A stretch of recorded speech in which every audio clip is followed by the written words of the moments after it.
Hey guys, how you guys doing today? Chris De La Garza, Capital Title Business Development Rep. We're here today with two phenomenal guys that I'm so excited to talk about. We're gonna be getting into everybody's issues on how do you lead generate. We're here today with two fantastic guys from two different industries. We're here with Jon Tober from Summitt Funding and JJ Gorena from EXP Realty. We're gonna be talking all the ifs, ands, and buts and all the tips and tricks about anything and everything having to do with lead generation. So sit down, guys, buckle up. We're gonna get into this. So Jon obviously is a loan officer. He's been doing this, gosh, what, over 20 years now, right? Over 20, yeah. So Jon, tell me a little bit about how you got started in the industry. I know a lot of the lenders out there, it's like, man, they're still trying to figure out how to get going and how to meet realtors that actually produce, right? So how did you get started in the business? So I started at USAA as a loan officer, and I was there for about 3-4 years, tried some other companies, and ultimately what I was trying to find was a company that can stretch me, figure out how far I can go with my business and where I can take myself personally. So today I'm with Summitt Funding. We have a branch here in San Antonio. We opened this up in January. And the beauty of Summitt Funding is we've got coaching, different programs. It's the exact place that I need to be in my career today.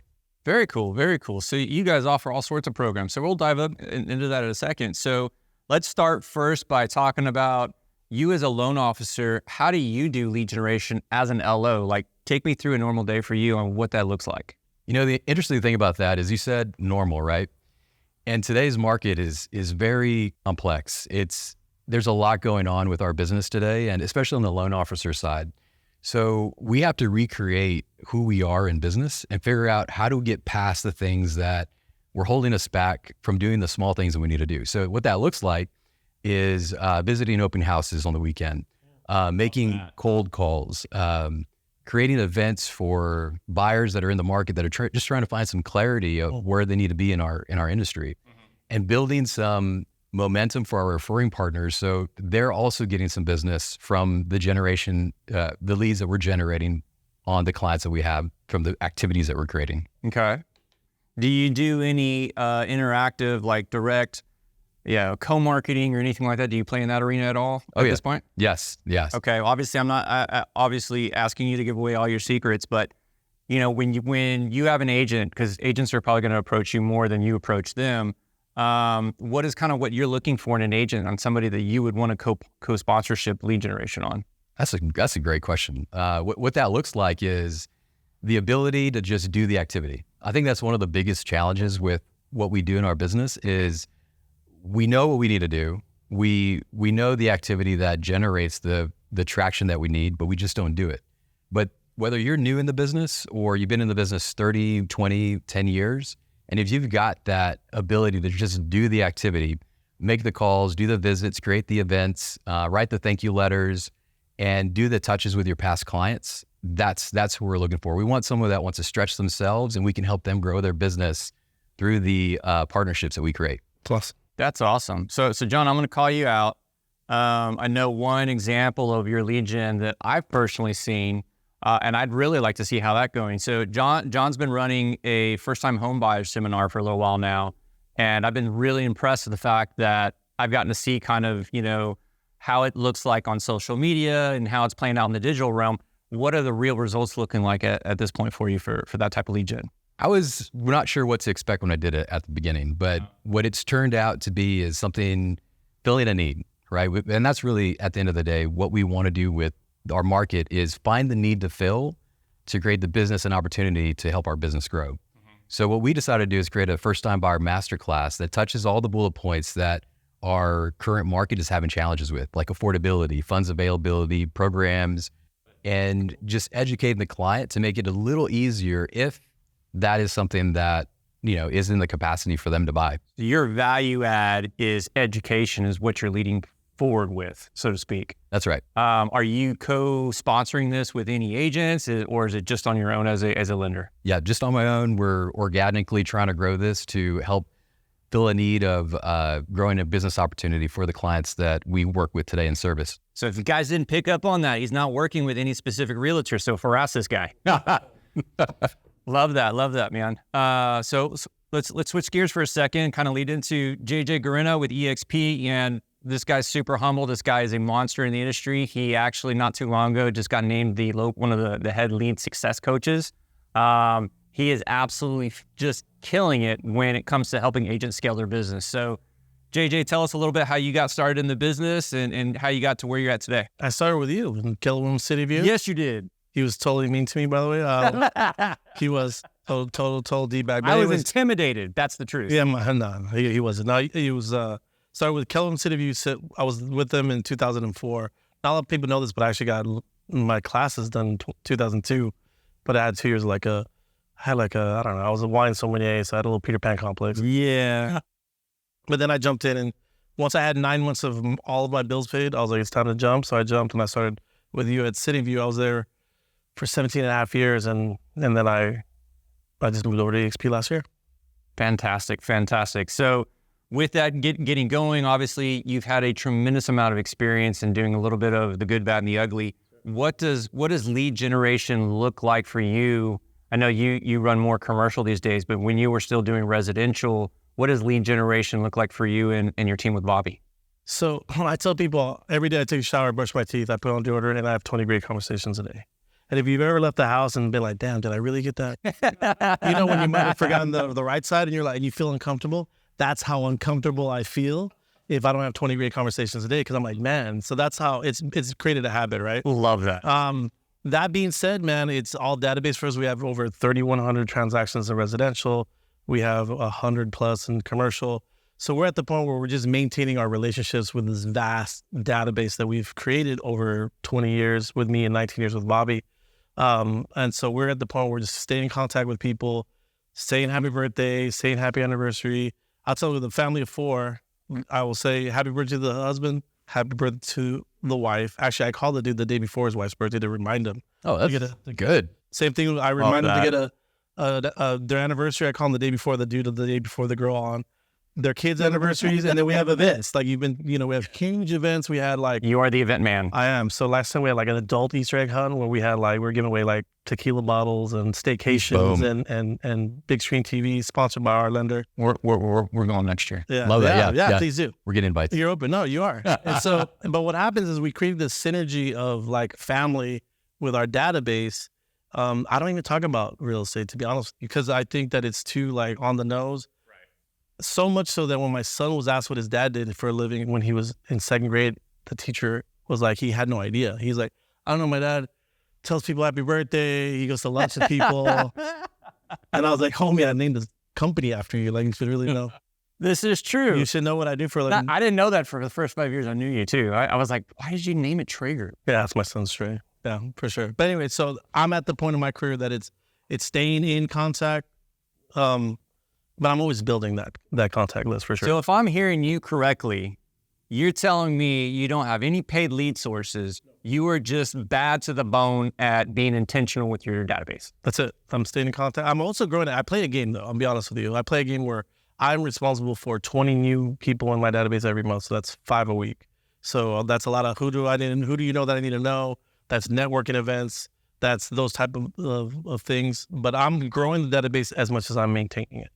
You see what he just did? I did. He broke down that large goal into 5. 5 a week, 1 a day. One. You took the macro and made it a micro. That's it. I love that. That's how you eat the elephant, right? So Jon, let's circle back to you. So with that being said, you're a loan officer, but you have a vast database yourself, and I know you're very intentional with your database as well. With the people that you know and you work with, let's look at your top 5 realtors that you do a lot of business with. You've got to be pretty intimate on how they do lead gen. What are some of the common denominators that you see within their organizations? So right now, it's a lot about just creating that activity and staying in touch with your database, your past clients. So those are really the root of JJ, exactly, the foundation of the business. And growing off of that, getting the new introductions to new clients through the activities that we're doing. Gotcha. Okay. And this is a question for both of you guys. Obviously, we're doing YouTube a lot. You guys both have YouTube channels. Where do you see how your social media is interacting within your database? That's crucial. I mean, I think, I'm part of the American Dream TV. We have a TV show. We just got nominated for an Emmy. We won a Tubi. I'm in seasons 2 through 8. We have a lot of viewers. I think I can show you the last time I looked, I would get an average of 42,000 views on my Wow. Segments. We don't call them anything. We call them segments. So that's crucial because, and by the way, we utilize the TV show to invite past clients. Like we actually had the TV show there to watch the adult Easter egg hunt because you see the worst of humanity. Like you see people like pushing old ladies and stuff like that. Yeah. So, It's extremely entertaining. It's alcohol, right? it's alcohol. Yeah. But we use that as because everyone wants to like be involved. You know, we have this guy that comes in from Austin and he's a professional dog photographer. Those exist. And then, so we had like bring your dog and take photos. And so we're using the TV show to maintain our status. And everyone wants to be like, oh, my realtor's a TV show host, right? Bobby hasn't faced radio. That's why we quit radio.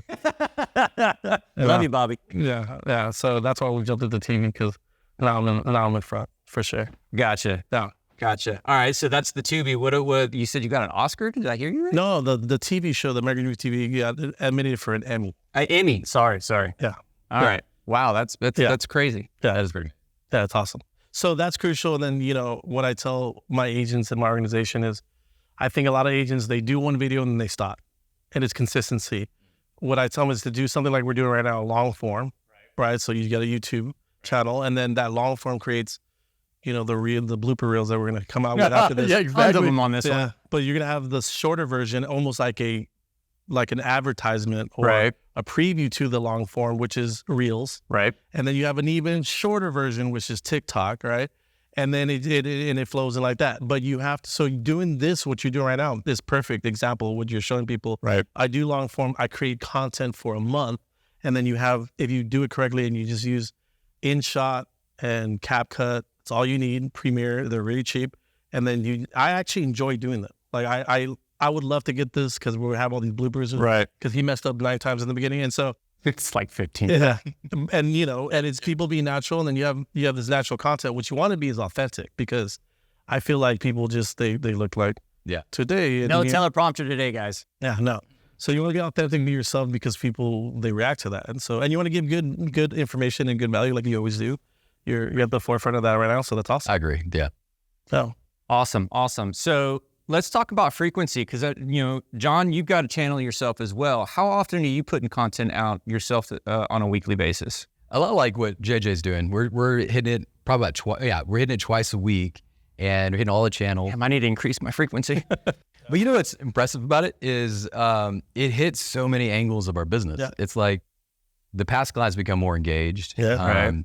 It shows that you're filling a need and educating. And if you're sending the right content out, you're creating new relationships with people that you haven't even met yet. Well, it gives them something to share. Exactly. Yeah. Yeah, for sure. That's how you meet people. Now, I'm gonna be a student here for a second, being that you guys are both scaled this pretty well so far with using social media. Are you using anything technical within your social media, such as squeeze pages, landing pages, or is it all organic? It's all organic. And you know what? I've had a social media coach, and he said, like, I have like 5,000 followers. And he said, if you filled the Tobin Center with 5,000 people, what would you do? Would you be political? Hell no, because half of them would leave. Right. Would you be religious? No. So if you're inspirational, be inspirational. I'm kind of a jackass. So if you follow me at JJ That's Gorena, code for fun. Right?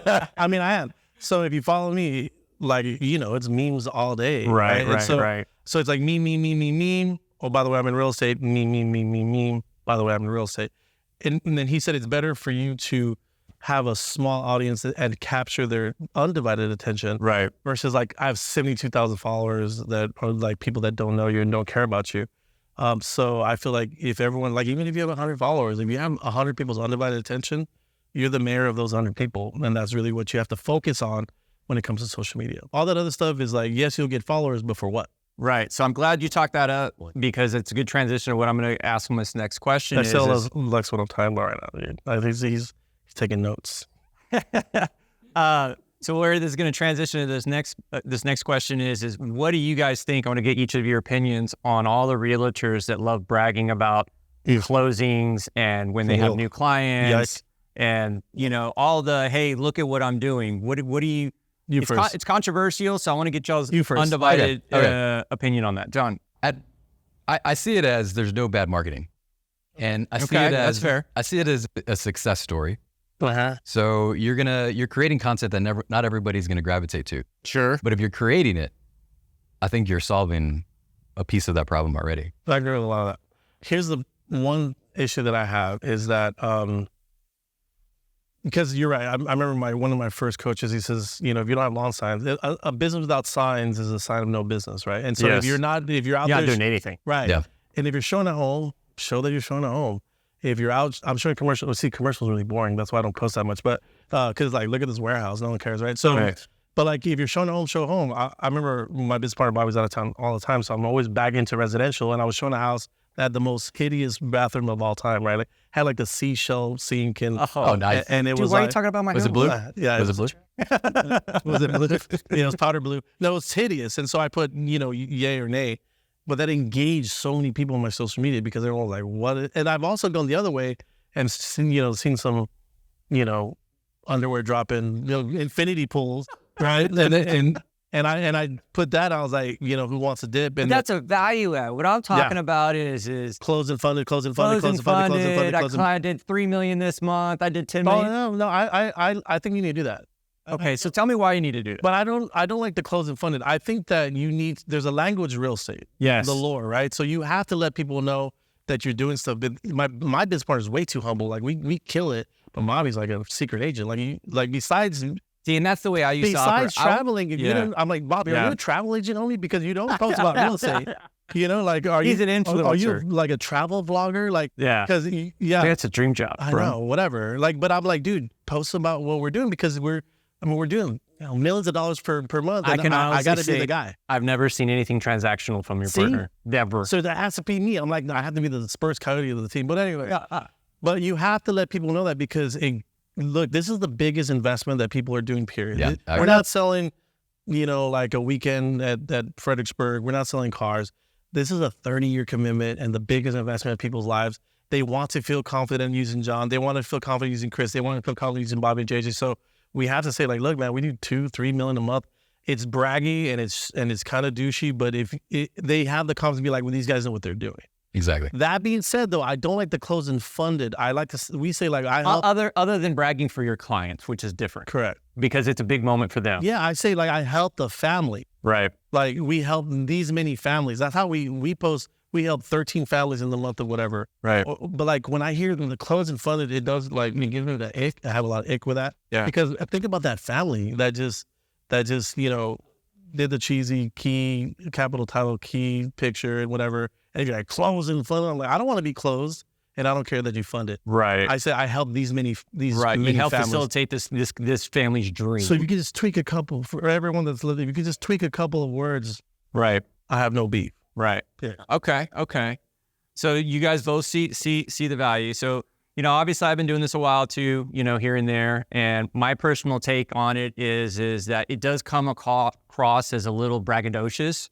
And I guess that's where I've always had my issue. It's like, what's the value add there? But I understand where you're coming from with the fact that you do have to stay top of mind. You do have to convey that you are competent in your professional field. I'm just curious if there's not a better way of conveying that, like you said, removing those closed and funded words and come up with something a little bit more creative that's, I guess, from the heart. But it does so much in the future, though. Because you look, our memories of social media, they tell us, like, this is what happened a year ago, 2 years ago. I get to re-tag my people and say, oh, my God, it's been anniversaries. 5 years. So it does so many things in a huge, vast way for your business that if you don't do it, I tell you it's a problem. And all the agents that I coach and mentor and train, which are all 3 different things, by the way. We should have a whole show about that. I say, like, you got to do it. And you know, I say, write the 3 words down when I see someone like Bobby: adapt or die. Gotcha. Yep. So adapting or die. I love that. So let's dive into that a little bit more. Give me a little bit more context on what you're referring to there. So it's 2023, man. I mean, if you're not on social media and if you're like a secret agent, like, just leave. We got plenty of people. And I used to be this guy. Yeah, he was. I started in 2020 and I wanted to make $1 million, but I didn't want anybody to know who I was. Yeah. Not anybody. I wanted to be completely secret agent because I was the guy. And again, this is why I still have trouble with the braggadocious thing is there's no value add, but I see the branding aspect of it now and I see the importance of it. But with that said, I just think there's a better way of communicating that to the public. Yeah. So social media, what do you say? What do you guys say to your realtors that, you know, or somebody like me that is like, I've been doing this for over 10 years. What are you going to teach me? I don't need to do social media because I have a database. What do you tell those agents now? I know you're mentoring a lot. What do you tell that person that's fixed in their ways and they're hard-headed? Adapt or die. It's well, what if they say, but I'm doing... Man, we used to wait for fax machine. We used to fax machine. We used to wait for faxes. Remember, I'm like, babe, I can't go to Fredericksburg because they're going to fax me an offer. Remember that? I do remember that. I still remember my code over at Keller Williams City View. Me too. Yeah. Because we used to use it so much. I mean, the industry changes. Right. Adapt or die. That's it. Like, let me give you some stats that you might want to hear. The National Association of Realtors say that we circle 30% of all agents are gone every year. Right. So let's use these numbers. In 5 years, in 2028, 82% of all the real estate transactions that are going to be done in San Antonio are going to be with agents that don't have their license yet. Wow. Okay. Wow. So if you're going to be that dinosaur wearing turquoise jewelry, like waiting for a fax, oh, my bad, or whatever. Like if you're going to be that agent that's waiting for a fax, bye. Yeah. Yeah. Adapt or die, baby. That's it. Yeah. So are you seeing the same thing in the lender realm? Yeah. My coach shared something with me. He said, you obviously want to get out of your comfort zone, but beyond all that, we're human. And the humanization of what we do is if we're not progressing forward, we're falling behind and we're losing the confidence and the push to drive our business forward. Did you get coaching on your vernacular before today's show? You just so eloquently putting everything. I mean, seriously. It's like Jon's PhD on how to properly speak. Wait, what does that say about me, though? JJ, you're really big, obviously, on helping agents scale their business in all facets, and there's no better topic than lead generation. Sure. So I understand you've got, in your success coaching sessions, you've got diagrams and all sorts of really cool stuff, and you're going to share with us today, and we'll throw it here up on the screen. One of the aspects of what you teach agents. Why don't you share a little bit? It's a mind map for the most part. So I looked at everything of that there's all the ways that you can get a lead, and that I'm looking at right now. I mean, all the way from circle prospecting to expired listings to for sale owners to social media to internet leads. So this is a great reference point of when you're hitting your head and going, what else can I do? This would be a great diagram. For my organization that I'm building with EXP, the agents that I'm recruiting and I'm coaching, what I tell them is this. You remember in middle school when you had you had to pick an elective. Remember that? One or two electives. So this is what I tell them. Database is reading, writing, and arithmetic. That's your foundation. You have to do it. I don't care. You have to do that. But then I make them pick 2 of these, but not more than 2. Because I think most agents... 3. Yeah, because database is 1. Right. That ain't going nowhere. Right. And so you pick 2 other ones because what ends up happening with most agents, why there's a 92% failure rate, is because they do one YouTube video, they get nothing on it. They knock on 110-degree weather until someone pulls a shotgun on them. They do one open house and nothing happens. They try every single thing. They call 3 for sale owners. Someone finally says F you. They call 3 expires and then nothing happens. And then at the end they go, dude, none of this crap works. Right. So, but that didn't happen. I'm a band nerd, so I pick music. Imagine if I came to school every single day and they were pushing we're gonna do volleyball sets or we're gonna do basketball dribbling. I would be pissed because I'm a band nerd, right? So we're saying you're gonna pick an elective and you're gonna stick with it for 90 days. Got it. And you're gonna and I'm gonna show you exactly how to do it the correct way, the absolute gang, it's gonna work way. And then after 90 days, if you like it, you're gonna see results or not. And if you like it, you stick with it. If you say, no, you know what? I like open houses, but I didn't like for sale owners, so I have to replace that with something else. So now that you've committed to all these different facets of all these different types of lead generation, in your opinion, I know you're huge on database and you've killed it because you're a rock star on that. But with that being said, if you had to look at everybody that you've mentored, what would you say is number 2 and number 3 out of that list? No, see, I think you're asking the wrong question. All of it is database. For sale owners, build your database. Well, open all houses, it flows, yes. Open houses, build your database. Right. I actually think that it's a trick question because every single circle prospecting is just to build a database. Everything flows into it. I agree. Well, what is the originator of the lead is what I'm let's talk about historically speaking. My dad was a broker for 50 years and I'm going on 20 or 30 and I'm going on 20. So 50 years. Yeah, 50 years of my family doing business in Central Texas. Half a century. What's been consistent? Right. Database, open houses. Okay. Yeah.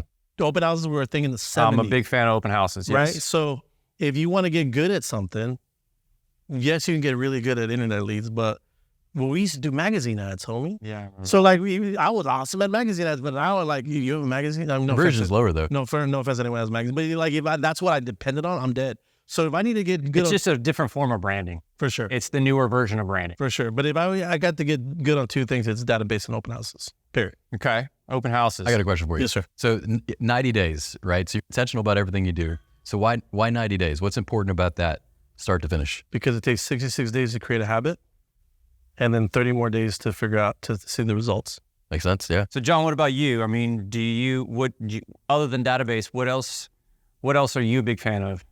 I mean, is there any other magic variable with that you see from your agents or for yourself in your lending business? I think right now, it boils down to getting creative, going back to the basics, and then realizing that inside that database, you have an organic system of new business. So why not create a small chamber of commerce with the people that you've already done business with already? So done business with dentists, CPAs, plumbers. And then when you're making those past client calls, fill a need. Find out hey, how are you doing? Don't just make it a call, but be intentional about it. Yeah. And if you're able to create that need and fill it, you've now added more value to ask for more business within that database. So I think database is huge. I think being more intentional with the relationships you create is also really big. Social media, and then just getting out there and making as many contacts, especially today. Most loan officers are trying to find a way to grow their business when they may have those answers like right there already for them. They're not thinking about the people they've already done business with. Exactly. I actually hear this. In fact, I've got a couple phone calls in the last 2 weeks of lenders that reached out to me because they're like, hey, we see that you're shaking things up a little bit. You're doing things a little different. I.e., there's not a lot of title people doing their own YouTube channels. So I'm trying to be different myself and being intentional on putting out content that's a value add. But, I had these same questions with a lot of lenders. And at the end of the day, it's like, well, guys, you can't just sit by the phone and wait for it to ring. Yeah. You got to go after the business. And the question is, how are you going to go after the business? And consistency. I think That's all that matters. Yeah. Yeah. Because the cool thing is like, we may be on the different sides of the transaction, but the language is the same. Yeah. Yeah. That's exactly the same. It's For just sure. the consistency is all that matters. I'm way more, if you look at the DISC, I'm way more scared of a nest than I am a D. I know a D's going to quit really quick, and I know I's going to get there. The feelings hurt and they're out. But if you get an S or a C, especially a C that understands the formula, game over. Yes. All of the CEOs that we love, C's. Like it's because it's the consistency that matters over time, and they will kill us all. Like, and they're the people that I don't sleep on ever. When I recruit someone and they're that really quiet and inquisitive and learning based and growth minded person, I'm like, I lean into them because I know once they get it, it's game over. Yeah. Yeah. Totally agree. Interesting. I like that. So you're looking at it from a completely different analysis on kind of how their makeup's put together and how they view the world. Yeah, they may be scared, but once they leave that fear, see, like D's and I, like we're not scared. I'm not scared of anything. I'll go door knock right now. If you guys love it. If it wasn't 103 degrees, we're all variations of D's and I up here. Yeah. Yeah. So I ain't scared. Well, the I is weird too because people that are gregarious and usually get into our business, whether it's in loans or title or real estate, they tend to be really good-looking, outgoing people. I appreciate it. Yeah, except for the exceptions in this room. No, I'm just kidding. No, I'm just kidding. So that being said, but those people, like I'll talk to agents and they rather door knock, bro, and call for sub honors than call their own database. Why? Because their biggest fear is being unprepared or looking dumb. I just interviewed not a mega agent. Sorry. What do we call him in EXP? Icon. 4-time icon that said that exact thing, Mr. Chris Beal, and he owned it on film. His first 7 months, he wouldn't call any of the people on his database. Chris Beal, I'm a success coach with Success Magazine. Hit me up, bro. However, he still is doing $21 million a year as a solo agent. I'll double his business. I promise you that. There you go, Chris. Yeah. So with that being said, I mean, there's no reinventing the wheel. It's just a matter of duplication, having that foundation You need solid. to be held accountable. Look, this is the most thankless, lonely career that anyone's ever chosen. I will attest to that. For whatever reason. And I think we try to duplicate ourselves and grab another agent and then work with them, or we try to like create a team to lose money for the most part, for most of them do. But it's because we don't have like a board of directors or we don't have this type of like culture. We need to like have a sounding board, and we need to we make decisions, and they're scary because we're the CEO, CFO, CTO, buyer's agent, listing agent, showing assistant. Wearing 30 cats, Like, dude, you need some help, man. Yeah, for I've sure. always been coached, except for 7 months of my 20-year career. Jon, so with your business niche and Summitt Funding. Yeah. Sorry, You're guys. going to get it by the end of this. I'm gonna get it by the end of this video. See, they're in financing. I don't know. What is your niche and how you differentiate? Why does somebody want to reach out to you and your company? How are you guys differentiating yourself from the other lenders out there? I can put that in one word: perspective. Cool. Okay. So when someone calls for a mortgage, right, the immediate thing is rates, programs, and half of them believe that they know what they want. But the challenge is they don't. It's a matter of figuring out, okay, so what are your goals? How long are you going to be in the house? Peeling back what the real solution is based on what they're doing, right? Some people have tons of equity that they're leaving from a property. Right. And they want to dump it into this next house. But I mean, there's tax savings in real estate, right? I mean, there's so many different ways to grow your money that why not put that into another investment purchase? Two? Yeah, exactly. So finding out what that need is. Not everybody wants to be an investor, Right. but give you a great story. So I had an investor call me yesterday, and guy was on top of his stuff. He felt he knew what he wanted, and he knew he didn't need me, is what it was. And so after asking him, you were just the paper pusher in I was his eyes. I was just the mortgage guy, right? Yeah. And so after talking to him, I'm like, okay, cool. So why are you buying an investment property? Like, what's driving your purchase? And he says, well, my CPA says that I'm getting fixed income and I need to buy some more real estate, but I just want to buy one. But I only have 10% down. Well, the problem is when you buy an investment property, you need 20, right? And he had this other property that was totally paid off. So what we decided to do is tap into that cash out refi, pull the equity, use it for this next house, do it in a way that both properties are gaining Still positive cash flow. And if you really wanted to, you can buy another property. But, in his season of life, he didn't want to do that. But what we did is, I was like dying inside. But what we did is we solved a solution for somebody that believed that they didn't need us at the moment. Yeah. And that's what we do good. That's where I excel. So you truly peel back the onion of what potentially is the underlying issue and try to help solve a problem that they didn't even realize they had. I nerd out. I love it. There's nothing more fulfilling. Should have been a business banker, bro. When you hear a client say, "Wow, I didn't think about that." Oh, that's awesome. All right, guys, we're gonna wrap it up here. JJ, we're gonna first start with you. If you have one suggestion for all those people that are banging their head against the wall right now in 2023, going, this market's changing. Why can't I get more leads? What am I doing wrong? Man, I've tried Zillow, I've tried Trulia, I've tried Realtor.com, spending thousands of dollars and I'm not getting anywhere. What do you recommend they do? Stop paying. When another company controls your business, then your business is not yours. Take control of your business. Get back to the basics. What you can control is how many people you hit to contact sport. Hit the people that you know. Hit the people that you've done business with. Like Jon said, go meet as many people as humanly possible. It can't happen. Get out of your bed. Stop watching Ellen. Get up. It's time to get out. Jon, what about you? Same question. I think today's loan officer, we need to get out of our own way. We're not entitled. We just need to get out of our own way. You're not going to blame title for the problem? Do the things. Especially like Apple time. Do the things that we know we should be doing. Get out of our own way and just do it. Like you're not bigger than yourself. That's Nike's slogan. And grow. Yeah. I'll take it. All right, guys. Well, I want to thank everybody for taking time out of your schedule to watch this goofballs. Really enjoyed having this conversation today.